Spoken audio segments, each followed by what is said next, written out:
everybody, and welcome to the Magical Learning Podcast for this week. As you'll see, we have a guest, and that's very exciting. We love sharing our learnings with our guests, but we'll get to them very shortly. Before that, Magical Learning is a podcast that's been running for over 300 episodes, and it's actually based on a company that's been running for over 25 years. And we've worked with global thought leaders like John Mattone and Robin Sharma. We're a training facilitation company. We love sharing our learning, and we love doing that with the guests that we have on. And so I might start there. Kate Toon, our guest today. You've got a new book that you've written that we're going to get into very shortly, but how's that been? How's the talking about that been going? Yeah, it's good. It's my third business book, my fifth book. I wrote a kid's book and a poetry book, which is dreadful. Don't read that. It's good. It's I feel like an old hand now because it's the third one. So I kind of have it's not quite as exciting, unfortunately, but still very fun. So yeah.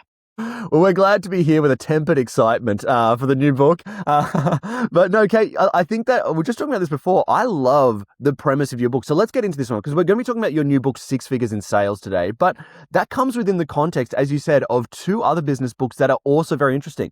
Six Figures in School Hours and Six Figures While You Sleep, which is two interesting premises. So do you want to tell us a little bit about, I guess, this collection and maybe a little bit about the Six Figures in Sales book?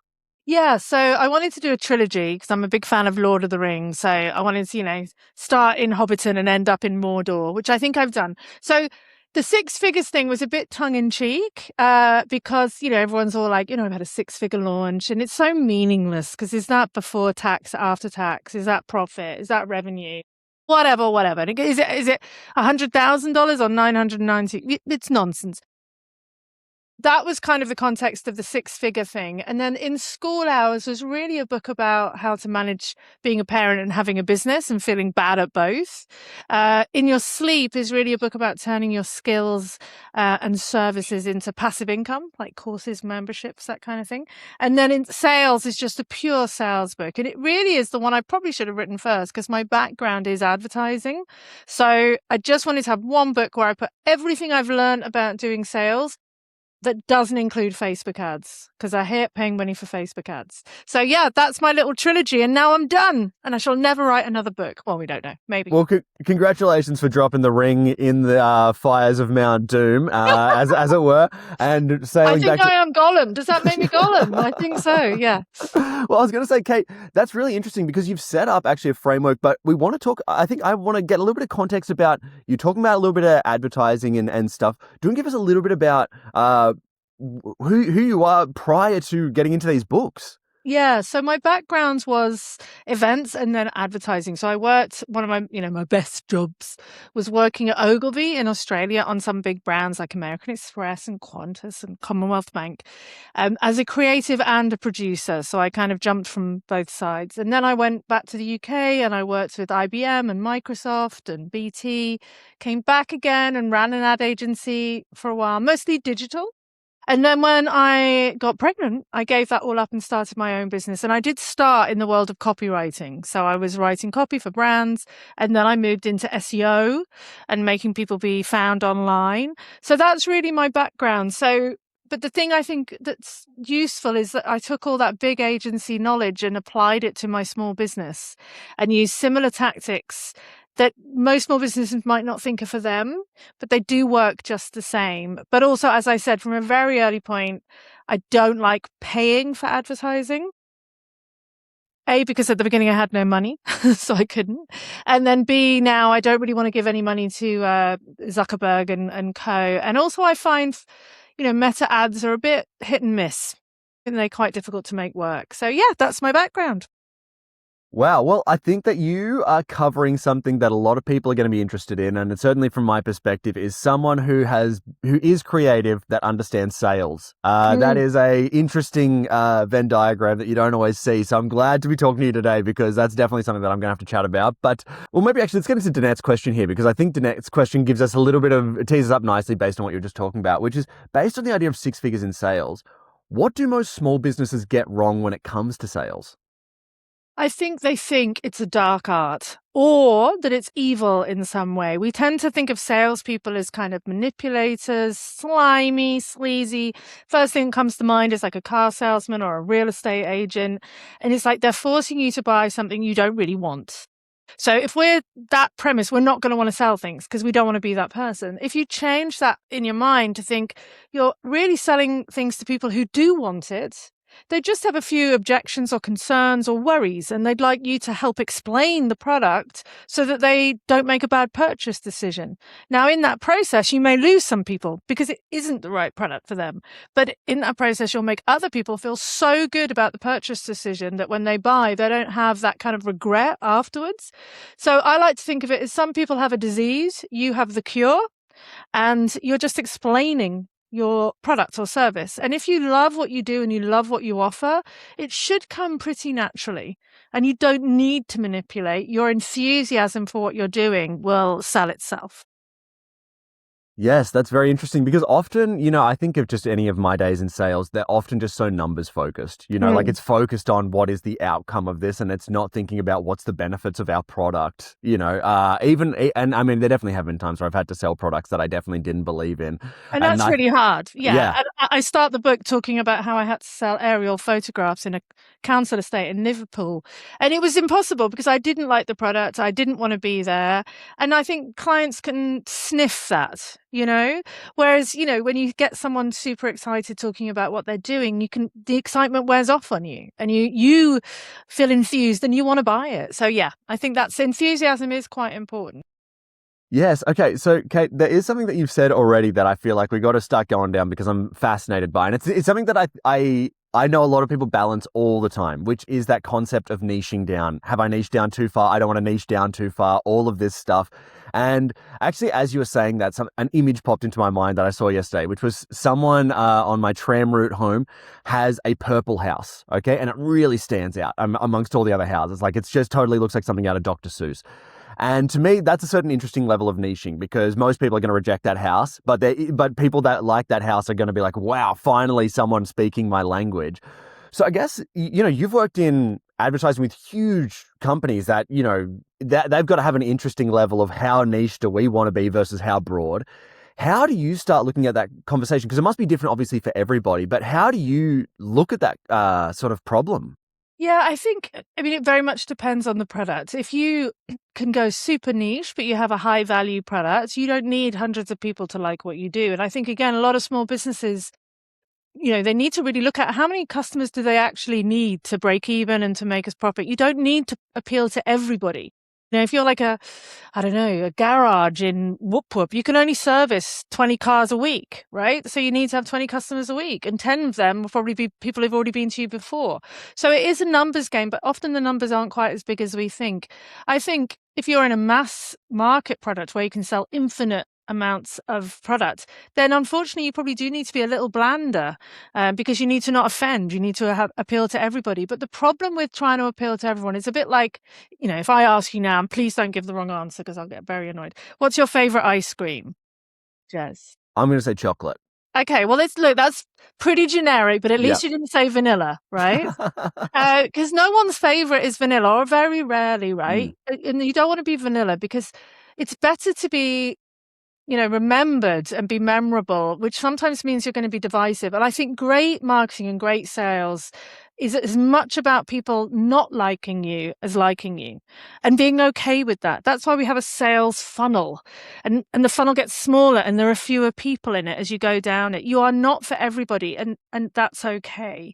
And I think what small businesses don't get is they think that sales is totally just a popularity contest. And it is to a degree, but the numbers aren't as vast as you think they are. Very, very interesting. And Kate, you look like you're someone that I think would navigate this very well because you've got, a bit of a natural charm, but you've also got a creative brain, but you also clearly have an analytical brain. And I think that's a great combination for all of these things. But I think maybe when I think about maybe myself, I'm like, do I have how much of is there a charm to this? I don't know. There's something because I've noticed it also with other people who are really good at marketing. They have this same charm that you have where I feel like every idea that you're saying is a good idea. I think it's are you a purple house, and I think you are. I think you're a fabulous purple house. Not everyone likes purple houses. So lots of people do not like me actively. Okay.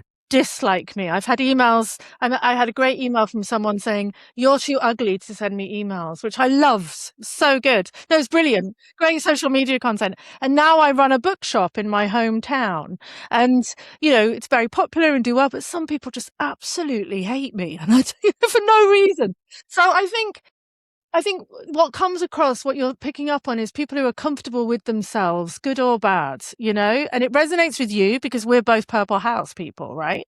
But there could be someone listening now that goes, God, she's annoying. I hate the sound of her voice. She's full of us.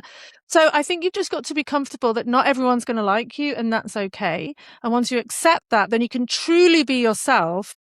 And the good thing about truly being as yourself is that everything's natural. You can just jump on a podcast, no scripts, because everything that comes out of your mouth is on brand.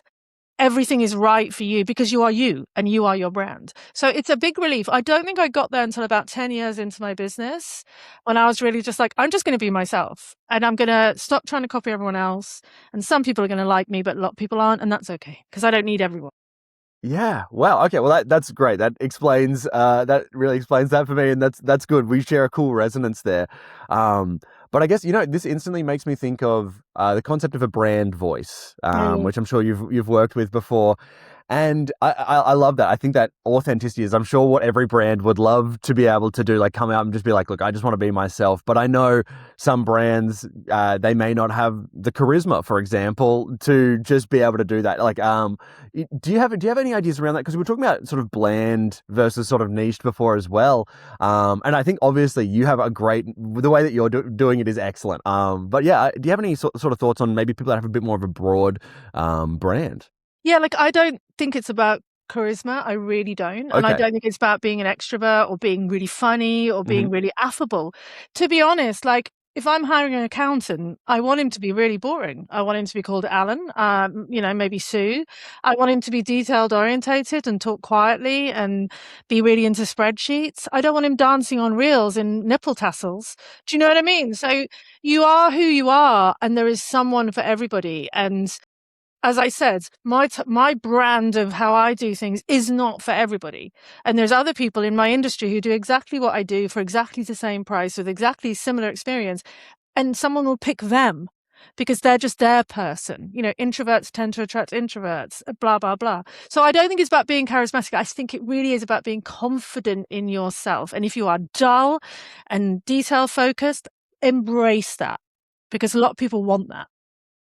Wow. Okay. Well, I love that. That's a great, it's great sort of energy to be putting out there, and I love that. Freedom. It's freedom. Freedom to just be who you are with all your warts and all. So when I do a brand voice, I get people to pick like 3 personality traits and 3 or 4 values as well. And everyone always says I want to be professional and knowledgeable and whatever. But I also ask them to pick 2 or 3 latent flaws. Like, what are things about yourself that maybe you don't even like? So for me, I have a very brutal sense of humor. I'm very sarcastic. I'm very British. And I need to watch that. But I also need to be open about that because it's going to come out sooner or later. I'm going to make a joke that doesn't land quite right for you. And if you don't like me at that point, you're never going to like me. So I think embracing the bits about yourself that aren't good and working them into your brand and being open about them makes you more believable, makes you more human, and also cuts, as my dad would say, it's a very British thing, cuts the wheat from the chaff. I don't know where that comes from, but it makes people make a decision earlier on if you're right for them. So they're not asking for a refund a month later when they realize that they absolutely can't stand you, So better to get it out of the way. Yes, and I think that answers its own question in a lot of ways so quickly about why people don't do this, is because how many people are afraid to say what their flaws are out of the gate. Because what are yours, Jess? What are yours? Can you think of one? Yeah, I mean, I would say sometimes my memory is not amazing, but I've tried to build systems around that. Like my calendar is now full of a lot more mundane tasks because I know that I can just I can start editing and then that 3 hours can disappear and I should have eaten during that time, things like that. So yeah, I mean, I have whole days where I don't think I go to the toilet. I have hyperfixation. But you see, that is both a flaw and a superpower because once you're into something, you're fully into it. And so many people can't get fully into anything. They don't have the attention span. They get distracted. So most flaws have 2 sides to them, like it is a massive positive as well. So yeah. Yeah. All right. Well, look, I think let's jump on to Alan's question because that was a really great rabbit hole to head down. That's what we like to say on the Magical Learning podcast. Let's jump into Alan's question because I think it's another thing that's sort of involved in sales, but it's not on the sort of right at the coalface. It's a slightly different element, which is how do businesses keep loyal customers? Like, how do they keep them around once they've got them? I think the main thing is acknowledging and naming them. So often you'll see businesses offering a lot of incentives for first time customers. And a lot of businesses live in what I call tofu land, top of not vegans, but top of funnel. So they're constantly trying to attract new people. All their incentives, everything they offer is around the new, not the old. And it's like constantly going on first dates. Just at first date after first date, the energy, the effort is exhausting. So if you think about further down the funnel and think about rewarding the third time customer with a discount rather than the first time customer, giving them just shout outs, just making contact with them when you have nothing to sell. It's even silly things like little gifts and little, inviting them to your offices for a drink, even if they don't come, like just treating your customers like people and not numbers, and putting more value on the long-term relationship than the short. But if you look at most small businesses, all their budget and effort goes into the top of the funnel, and very little thought goes into loyalty programs, affiliate deals, special promotions that are only open to certain customers, lifetime memberships, fixed pricing. We used to call it grandfathered pricing, but I don't think we use that term anymore. But, if you join at this, you will always pay this, and then new people are paying more than you because we value, it's just little things like that. But I think really it's just shifting the focus from the top of the funnel to the bottom. And you've got to imagine that at the top of the funnel, it's probably some of the least value in terms of cost per like second spent, because there's so many people that are just never going to buy something, as opposed to a customer that's already values whatever your sort of They service or already know, product. like, and trust you. They've Yeah. already bought from you once. And I think it's been disproven that it costs. There was a whole myth that it costs more to get a new customer than keep an old one. I think that's actually been disproven in some way or another. But it's not necessarily about cost, it's about ease. If someone's worked with you before or bought from you before, everything is easier. Their credit card details are already in your system. You have their postal address. You know what they like. You know that not to call Bob on a Wednesday because that's when he has his freaking, I don't know, snooker lesson. What am I talking about? You know what I mean? Like, you know them, and that just makes the relationship easier and takes the pressure off. So I think it's not necessarily a financial decision, it's a relationship decision. And while I love a one night stand, Jez, I'm joking, I haven't had one in years. Really serial monogamy and long-term relationships are where the real value is when it comes to business. If not in life, I don't know. There we go. Well, Kate, so all of this has been, and even when I reflect on what you've been saying, and then I think about also the books that you've written, something is sort of, it seems like a through line, which is about, I want to say getting rid of friction, but there's also an element of best use of almost most value out of the energy you have, and sort of Yes. working within the bounds of your energy. Like, just to reiterate the books for the people that don't have them available right in front of them, is Six Figures While You Sleep, Six Figures in School Hours, and Six Figures in Sales. But when I'm looking at the While You Sleep in School Hours, I'm thinking of like managed energy Yes. across multiple domains. And this is like and almost through simplifying it, it makes everything easier and you can manage each thing better. Do you want to tell me a little bit, does that resonate with you? And Yeah, very, very astute. okay.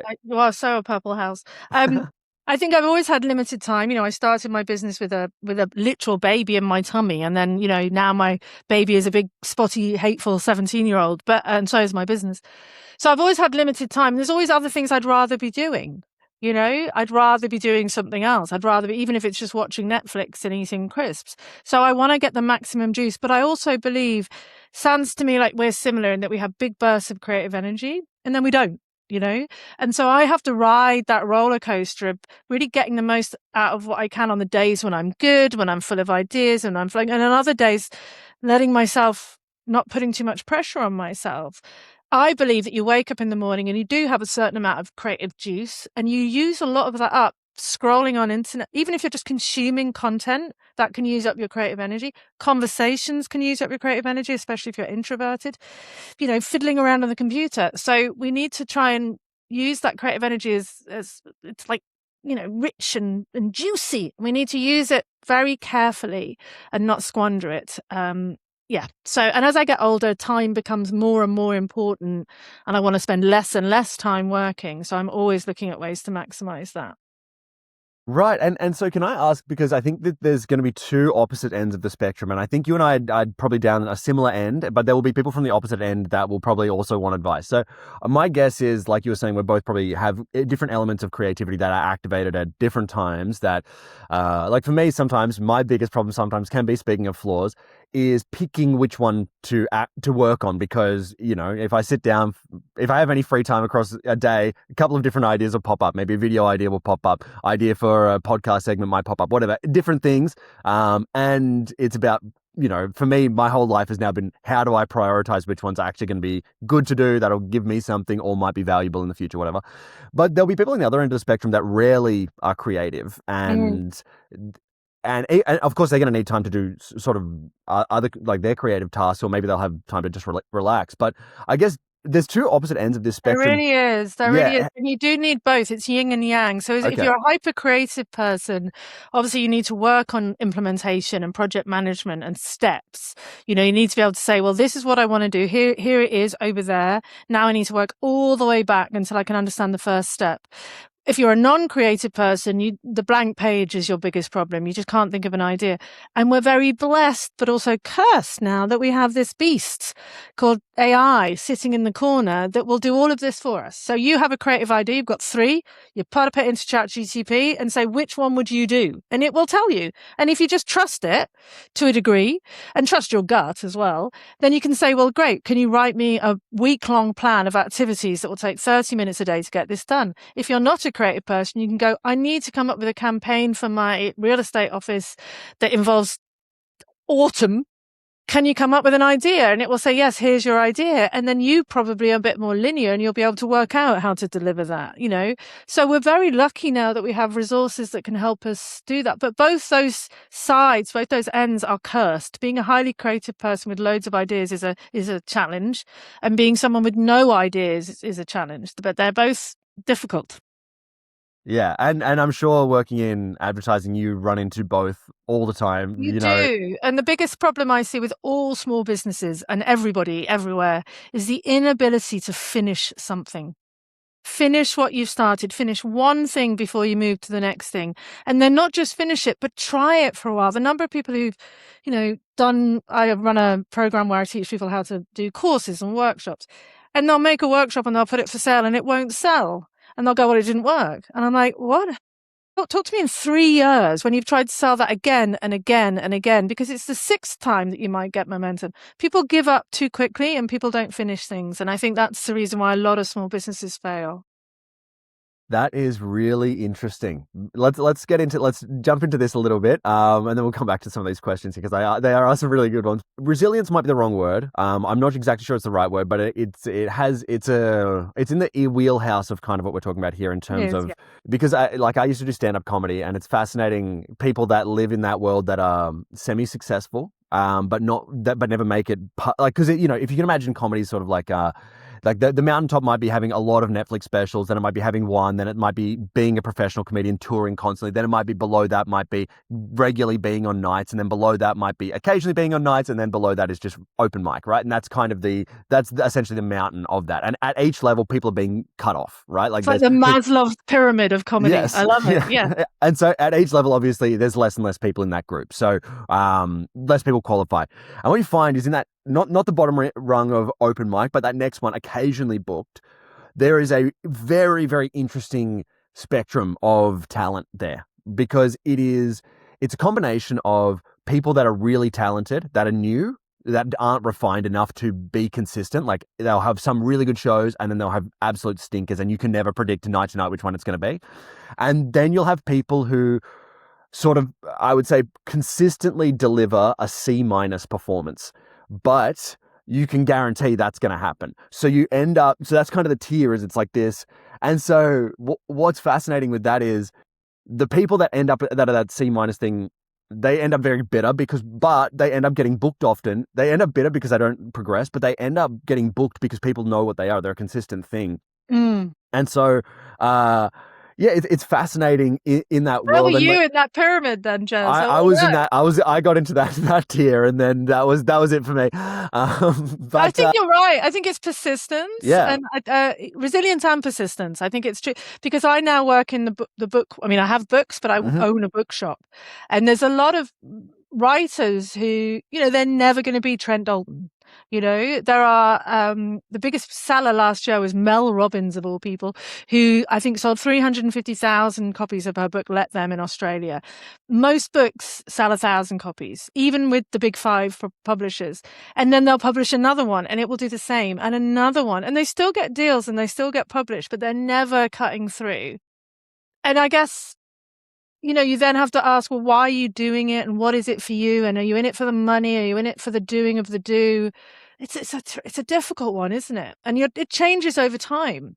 Like, I think my ex-partner was an actor and I just do not understand how actors survive, being rejected and rejected and rejected. Yeah, I don't know. I don't know if that's resilience or persistence. I think that's possibly insanity. So I don't know. Well, I think that is something though that is that because that's the persistence that honestly, like some people just get to where they are just from the persistence. Like they're never really that funny, but it's like they're just always there and always available. You need someone drops out. Hey, are you free? Absolutely. So they'll, That's it. And you being in know, the right place in the right time. And I would put myself in that category.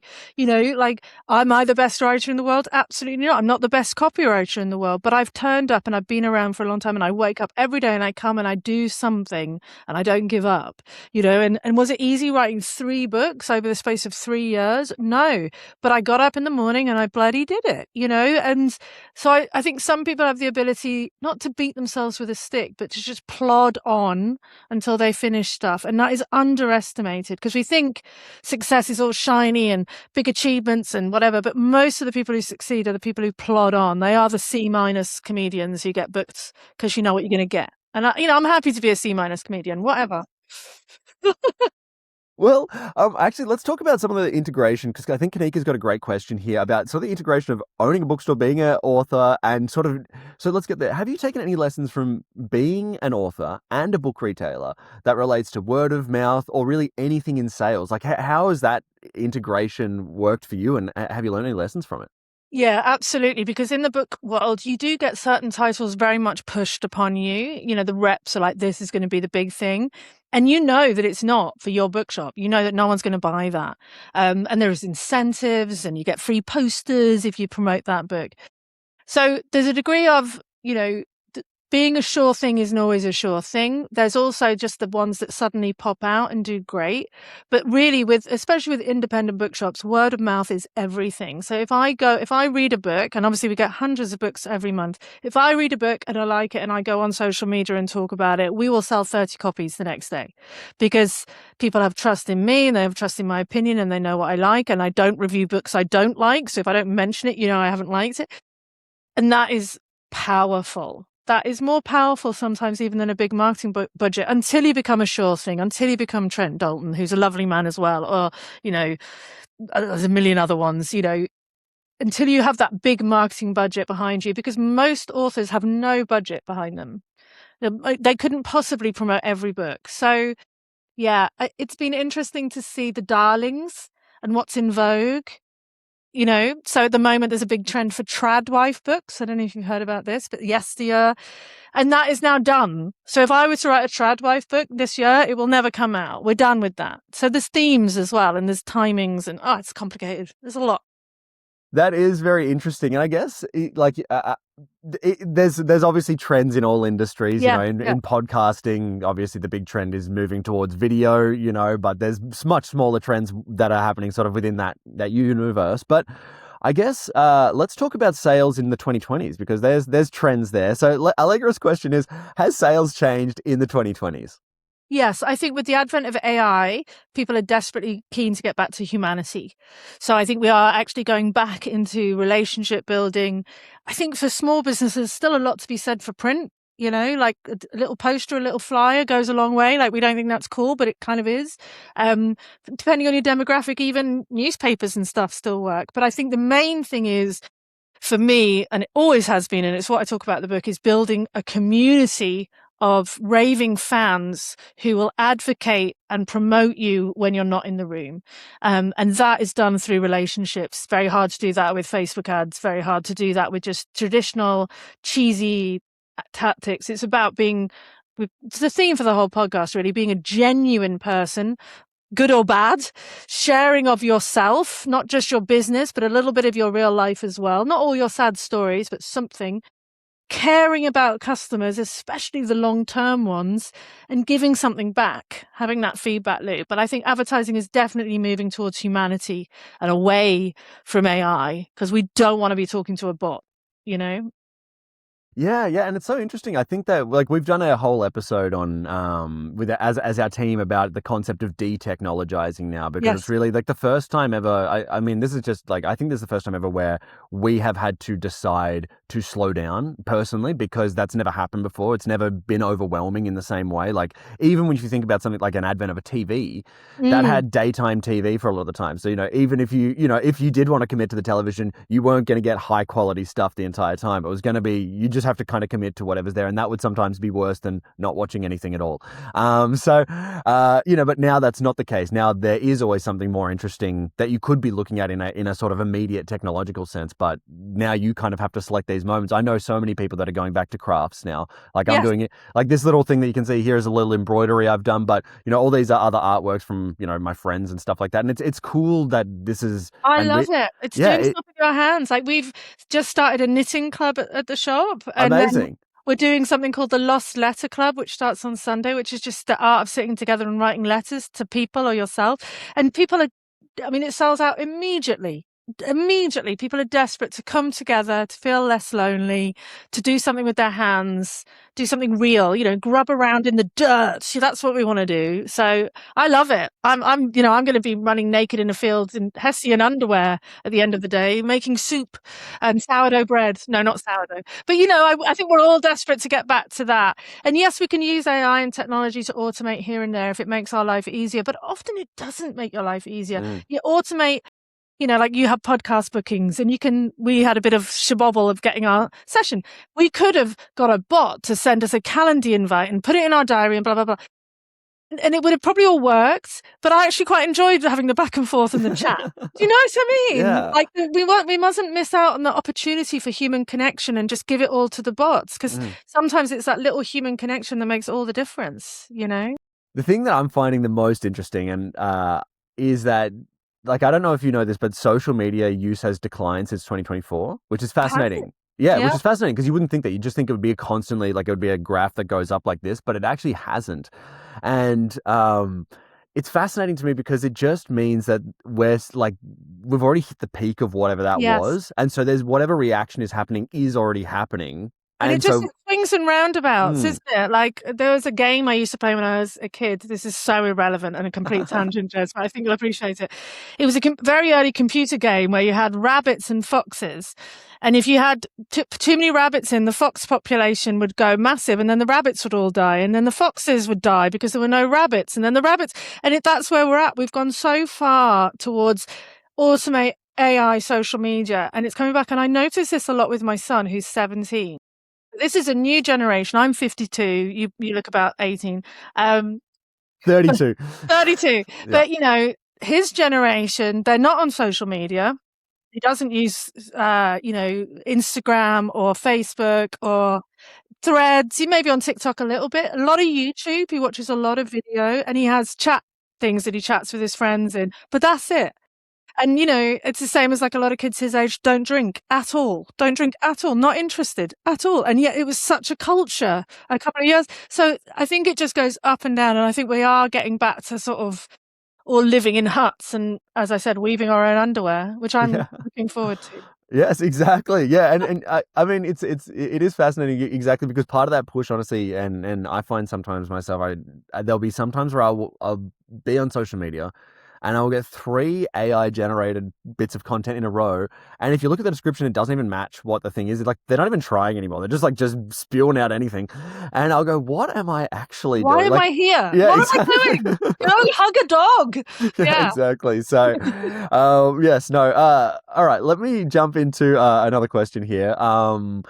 which we've talked about this a little bit, but I'd love to get a different, another look at it. And we can maybe just jump down a rabbit hole here, which is about sales and being inauthentic. Maybe I'll talk a bit more about my experience, and we can chat a bit more about it. And obviously, I was talking about before about how sales has felt inauthentic because it had that numbers component primarily attached to it. Like, well, this is the outcome we're desiring, kind of however you get there, that's the answer. But I was working at a place where I was being asked to sell things that I didn't believe in. And even when I did kind of half believe in it, I could feel my manager almost creepily standing behind me like this every time I could offer it, like almost with a sort of Mr. Burns from Yeah. The Simpsons kind of vibe. And so, yeah, I don't know. I always struggled with it because whether that was just how it was explained to me or whatever, I could only ever sell really from a place of authenticity of like, you either do look good in this or, this is when I was working in menswear. You either do look good in this or you don't. I can't pretend I can't make someone spend a lot of money on something that I think will make them look worse. I can't do that. But yeah, I was going to ask, we were talking a little bit about sales before. How do you feel like, how do you get better at sales, and how have you had a journey with sales at all? Yeah, I think you do. I think it is definitely a skill you can improve on. So, you could ultimately sell anything to anybody if you get really, really good at it. It's just that's more of a moral core question about how you feel and who you want to be as a human. But if you take that aside and you don't care, then you can sell anything to anybody. But the main way that you sell well, it's not necessarily, it's really about building rapport and listening to the person and understanding what they want. You have your agenda of what to sell, but if you put that to one side, really listening to the person, there is always something that they want to buy. People like buying things, right? So I'll use my bookshop as an example. Someone comes in and there's set books that I can sell to anybody because I love them and I'm wild about them. And sometimes I can be a bit like, oh, buy this, but haven't stopped to listen to them. And they say, well, actually, I don't like crime and I haven't read for a while and I just want something easy and I want something positive. And then if I really listen to them, there is something for everybody in that shop that I can sell. So I think it's just about building that rapport, listening, mirroring works really well. So saying back to someone, so what I'm hearing is you've not read for a while, you'd like something easy. Then they feel understood. Then they'll give you more information. And information is power, right? The more you know, then the more you can go, well, this is the precise item you want. And I've had that moment where I'll like walk over to a chef and go, this is the book that you want. And I'll hand it to them. And because I've listened to them, they go, oh, okay. And they buy it and they're happy with it. So in the men's clothing shop, for example, there would be something in there that would look good on them. It may just not be the thing that your boss is trying to push that week. And I think that's where stores, especially retail stores, miss a trick because they have quotas, and even bookshops do. Like if you go into some of the major bookshops, they will be told you have to sell 20 copies of this book by the end of the week. And we would never do that. I'd love you to sell 20 books, but not 20 copies of this book. Do you see what I mean? So that I think it really is about building rapport. That was a long, waffly answer. I'm sorry. But it's good. It's given us a great sort of question here before we get into some final thoughts, because it's something that I think it's a bit of a secret skill, and it's a tricky one, and I think it's one that you need experience to have, which is being able to listen at like a sort of second and third order way, in the sense that someone comes in and they're like, I want something that, it makes me, like, you would have got this from advertising a lot, but like, essentially what they're saying is, I want to feel a certain way, Yes. right? That's and what they're in is, this book is essentially a medium to do that, but advertising also can be a medium to do that. And so I guess my question is, how do you get good at listening in a way where you are in some ways hearing what they're not saying, so that you can best facilitate, like it's almost like they're saying something and then you are like a detective at a crime scene looking at the evidence and going, okay, I actually see what's going on here. This is what I'm trying to provide. Well, I think you've hit on it already, in that really we all have I write about this in the book, in the psychology bit. We all have like three desires, right? We all want to be loved. We want to be part of the tribe. We don't want to be left behind at the back of the pack. We want to feel respected and admired by our peers, and we want to feel safe. Like there's more than that, but those are some of the core things.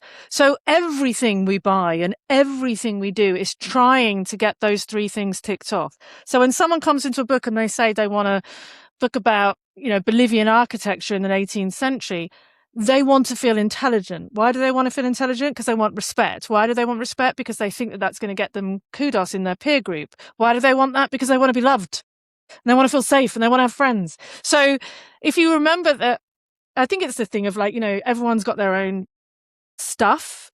And if you see every person who comes in as a human, even the rude people, like when people come in and rude, I'm like, God, you must be having such a bad, it's 8:00 on a Monday. How can you be this angry? Do you know what I mean? Like, how already?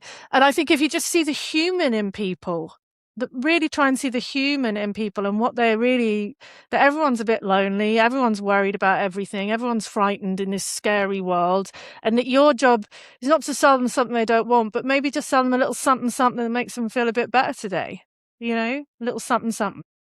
Well, what a great place to leave us with there. I think we've covered a very nice gamut of different ways to look at sales and honestly life, I'd say.